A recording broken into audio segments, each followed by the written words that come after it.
मदनपुर नाम का एक गांव में रामू नाम का एक बूढ़ा और गरीब किसान रहा करता था। वह अपनी गरीबी से बहुत ही परेशान हो चुका था, क्योंकि वह बूढ़ा हो चुका था, खेत में जाकर काम भी नहीं कर सकता था। इस कारण वह अपनी गरीबी से बहुत ही परेशान था। तभी वह सोचा अपनी बीवी के साथ कुछ बातें करे और उसकी बीवी को उसने कहा, अजी सुनती हो भगवान, मैं अभी खेत में जाकर काम नहीं कर सकता, इसलिए सोचा हूँ कि अपना खेत और यह भैंस बेचकर हम अपनी आगे का जिंदगी का गुजारा करें, कुछ नया काम शुरू करके। तभी उसकी बीवी बोलती है, ठीक है जी, आपको जैसा मन चाहे आप वैसा ही करो। अभी हमारा उम्र भी नहीं हुआ है कि हम जाकर खेत में काम करें, मेहनत करें और अपना गुजारा करें। इस कारण आपको जैसा सही लगे जी, आप वैसा ही करो। मैं आपके हर हालात में आपके साथ हूँ। तभी गांव जाकर रामू सबके आगे कहता है कि मैं अपना खेत और अपना भैंस बेचना चाहता हूँ, किसी को अगर चाहिए तो मुझसे आकर वह बातें करे।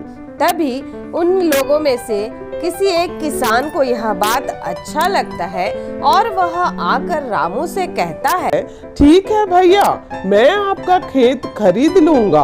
आपको जिस मूल्य में यह खेत बेचना है मुझसे कहिए, मैं खरीद लूंगा। और रामू एक अच्छे दाम पे उस किसान भाई को अपना खेत बेच देता है, बड़े ही खुशी और आनंद के साथ। लेकिन दूसरे दिन उसे यह परेशानी होती है, क्योंकि उसका भैंस बिक्री नहीं हो रहा होता है। तभी वो बड़े दुख के साथ बैठकर कुछ सोचता है और सोचने के बाद वह बाजार में चले जाता है।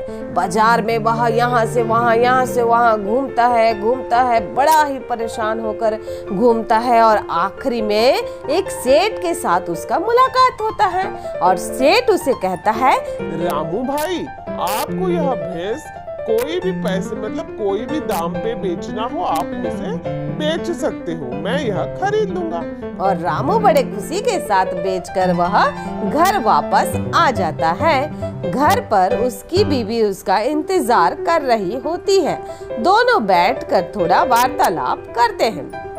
तभी रामू कहता है, जी सुनती हो, बताओ अब हम आगे का गुजारा करने के लिए कौन सा काम चालू करें जिससे हम अच्छे से चले।